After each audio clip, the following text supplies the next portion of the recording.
Friends, તમે ક્યારે વિચાર્યું પણ નહીં હોય કે ફક્ત એક જ પાવડરની અંદર આટલા બધા ગુણો સમાયેલા છે.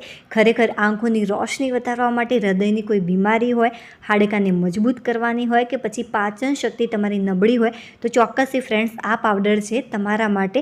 ડાયાબિટીસ હોય, કેન્સર હોય, બધા જ માટેનો આ ઇલાજ છે. તો ફ્રેન્ડ્સ ચોક્કસથી બનાવજો. 100% બહુ જ બધા તમને ફાયદા થવાના છે. એક હું તમને ફાયદો કહેતી જઈશ.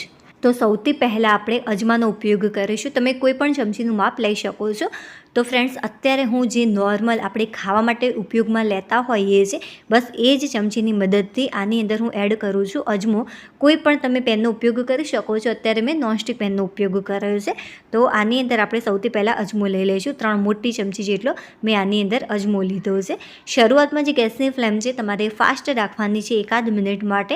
ક્યારે ધીમી કરવી, ક્યારે ફાસ્ટ કરવી, ક્યારે મીડિયમ રાખવી, હું તમને બધી જ ટિપ્સ આપતી રહીશ. અજમાના ફ્રેન્ડ્સ અઢળક ફાયદા છે. જો તમને અચાનક ગેસ જેવું લાગતું હોય પેટની અંદર તો તમારે શું કરવાનું, થોડોક અજમો લેવાનો છે, અડધી ચમચી જેટલું, અને એટલા જ પ્રમાણમાં મીઠું લઈ મિક્સ કરી અને પાણીની મદદથી તમારે ગળી જવાનું.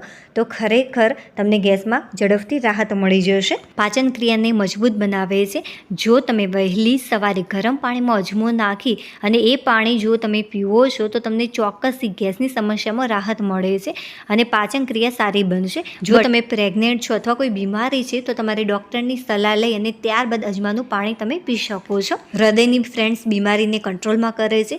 જો તમને દાંતમાં દુખાવો થતો હોય તો તેનું પાણી તમે પીવો તો ચોક્કસથી તમને એમાં રાહત મળે છે. 1 મિનિટ પછી જે ગેસની ફ્લેમ છે એકદમ તમારે ધીમી કરી દેવાની છે અને ધીમા તાપે 1.5 મિનિટ માટે શેકવાનું છે. તો 2 થી 2.5 મિનિટની અંદર સરસ મજાનો અજમો શેકાઈ જતો હોય છે. એકદમ તમારે બ્લેક નથી કરવાનો, સામાન્ય કલર ચેન્જ થાય ત્યાં સુધી આપણે આને શેકી લઈશું. જુઓ, બસ આ એકદમ પરફેક્ટ રીતે શેકાઈ ગયો છે. હવે આપણે ગેસને ધીમા તાપે જ આપણે ચાલુ રાખીશું કેમ કે બીજી પણ સામગ્રી આપણે શેકવાની છે એટલા માટે. હવે ફટાફટ આ અજમાને કોઈ પણ એક પ્લેટની અંદર નીકાળી લઈશું. ચાલો હવે આગળની પ્રોસેસ કરી લઈએ. તો બસ એ જ પેનની અંદર આપણે એડ કરીશું આની અંદર વરિયાળી. વરિયાળીના ફ્રેન્ડ્સ એકદમ બહુ જ બધા અઢળક ફાયદા છે. વરિયાળીનું જે પ્રમાણ છે એ પણ આપણે 3 ચમચી જેટલું જ રાખીશું. જેટલો અજમો લીધો હતો બસ એટલા જ પ્રમાણની અંદર તમારે વરિયાળી લેવાની છે. જે ગેસની ફ્લેમ છે શરૂઆતમાં ફક્ત 1.5 મિનિટ માટે ફાસ્ટ રાખવાની છે અને આ રીતે સતત તમારે મિક્સ કરવાનું છે. જે વરિયાળી છે ફટાફટ શેકાઈને તૈયાર થઈ જતી હોય છે.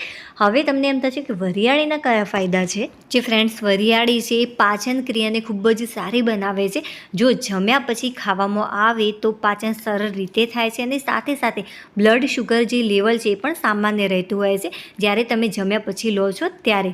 જો ખાધા પછી તરત જ ખાવ છો તો જે પેટ ફૂલવાની સમસ્યા છે એ પણ દૂર થાય છે અને સાથે સાથે બ્લડ પ્રેશર પણ નિયંત્રિતમાં રાખે છે. અને હા, તેનાથી તમને ભૂખ ઓછી લાગે છે જેના કારણે શરીર પણ ઓછું થતું હોય છે. વરિયાળીથી આંખોની જે રોશની હોય છે એ વધારે છે અને સાથે સાથે ચશ્માને દૂર કરવામાં મદદરૂપ બને છે. 1.5 મિનિટ પછી જે ગેસની ફ્લેમ હતી મેં એકદમ ધીમી કરી અને 1 મિનિટ માટે આને શેક્યું છે. 1.5 મિનિટની અંદર સરસ મજાની વરિયાળી શેકાઈ જતી હોય છે. જો તમને થોડી કાચી લાગે, આ ટાઈપનો કલર ન લાગે તો થોડીક વાર તમે એને શેકી શકો છો, બટ બહુ વધારે શેકવાની જરૂરિયાત નથી. આટલી ઇનફ છે. હવે બસ આને પણ કોઈ પ્લેટની અંદર નીકાળી લઈશું. હવે આની અંદર લઈશું જીરું. તો 3 ચમચી જેટલા અત્યારે મેં જીરાનો ઉપયોગ કર્યો છે. બધાનું પ્રમાણ મેં સરખું રાખ્યું છે. હવે જે ગેસની ફ્લેમ છે આપણે શરૂઆતની અંદર થોડીક વાર માટે ફાસ્ટ રાખીશું કે જેથી ઝડપથી જે જીરું છે એ શેકાઈ જશે. જીરાને શેકાતા થોડોક ટાઈમ લાગતો હોય છે. જીરાના પણ અઢળક ફાયદા છે. આપણા શરીરની જે ચરબી હોય છે એને ઓછી કરવામાં મદદરૂપ થાય છે. સાથે સાથે પાચન શક્તિમાં વધારો થાય છે. જો પાચન શક્તિ મંદ હોય તો આ રીતે જો તમે પાવડર બનાવીને આ રીતે જો તમે ખાઓ છો તો ખરેખર બહુ જ ફાયદો તમને થશે. સાથે સાથે એસિડિટીની સમસ્યા હોય અથવા તો લૂઝ મોશન જેવું લાગતું હોય તો તેનાથી પણ ફાયદો મળી રહેતો હોય છે.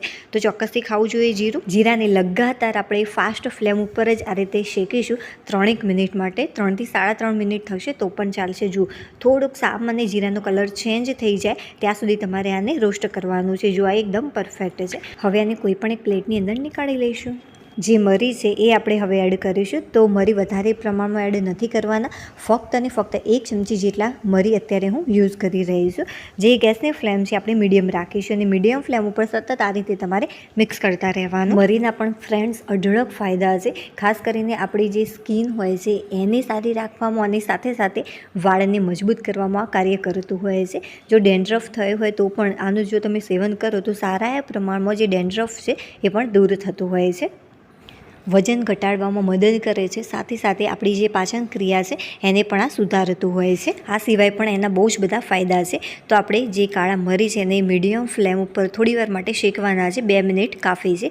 બસ 2 મિનિટ જેટલો ટાઈમ થઈ ગયો છે, હવે વધારે શેકવાની જરૂરિયાત નથી. આને પણ આપણે કોઈ પણ એક પ્લેટની અંદર નીકાળી લઈશું. અને હા ફ્રેન્ડ્સ, એક વિડીયો બનાવવામાં ખરેખર બહુ જ મહેનત લાગે છે.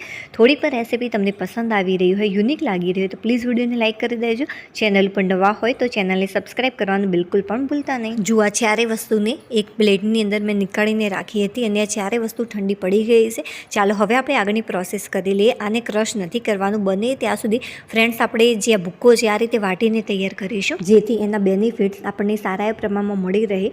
એ માટે આપણે આ રીતે વાટીને પાવડર તૈયાર કરીશું. જો બધી જ સામગ્રી મેં આની અંદર લઈ લીધી છે, હવે બસ આને સારી રીતે વાટી લેવાનું છે. જો કદાચ શેકાવામાં કચાશ રહી જઈ હશે તો વાટવામાં તમને તકલીફ પડશે, તો તમને એવું લાગે કે સારી રીતે વટાતું નથી, તો તમે મિક્સર જારની અંદર આને લઈ મિક્સર એક ધારું તમારે ચાલુ નથી રાખવાનું. ચાલુ બંધ કરીને જો તમે આને ક્રશ કરશો તો સારી રીતે આ ક્રશ પણ થઈ જશે અને સાથે સાથે જેના બેનિફિટ્સ છે એ પણ જળવાઈ રહેશે. જુઓ, સરસ મજાનો આનો પણ ભૂક્કો બનીને તૈયાર થઈ ગયો છે. એકદમ પરફેક્ટ આ તૈયાર થયું છે. તમને એવું લાગે કે થોડું દળદરું રહી ગયું છે તો તમે ચોક્કસથી મિક્સર જારનો ઉપયોગ કરી શકો છો. એવું હોય તો શરૂઆતમાં થોડુંક વાટી લેવાનું અને ત્યારબાદ તમારે મિક્સર જારનો ઉપયોગ કરી લેવાનો, જેથી એના જે બેનિફિટ્સ છે એ સારા એવા જળવાઈ રહે. હવે કોઈ પણ એક બાઉલ લઈ લઈશું અને તેની અંદર તૈયાર કરેલો ભૂક્કો મૂકી દેવાનો છે. હવે આપણે આની અંદર અમુક સામગ્રી એડ કરીશું. અત્યારે મેં લીધું છે સંચર, તો આપણે તે એડ કરીશું 1 ચમચી ભરીને. અને આ ફ્રેન્ડ્સ, તમે સંચરની જગ્યાએ મીઠાનો ઉપયોગ નહીં કરતા બને ત્યાં સુધી સંચર એડ કરજો. આનાથી બેનિફિટ્સ તમને થોડાક વધારે મળી રહેશે. હવે આપણે આની અંદર એડ કરીશું 1 ચમચી જેટલો સૂંઠ પાવડર. હવે બસ બધી જ સામગ્રી સારી રીતે તમારે મિક્સ કરી લેવાની છે. હવે તમારે આનો ઉપયોગ કઈ રીતે કરવાનો છે, જ્યારે તમે જમી લો છો ત્યારે તમારે પાણીની અંદર ગરમ થોડું પાણી હશે તો સારું રહેશે. એકદમ નોર્મલ તમારે ગરમ પાણી કરી દેવાનું છે. તેની અંદર જમ્યા પછી 1/2 ચમચી જેટલો પાવડર લેવામાં આવશે તો ખરેખર બહુ જ બધી તમને રાહત મળશે. તો ફ્રેન્ડ્સ, વિડીયો પસંદ આવે તો ચોક્કસથી લાઇક કરી દેજો અને આનાથી ચોક્કસથી ગેસ અને એસિડિટીમાં બહુ જ તમને રાહત મળવાની છે. ચાલો, બાય.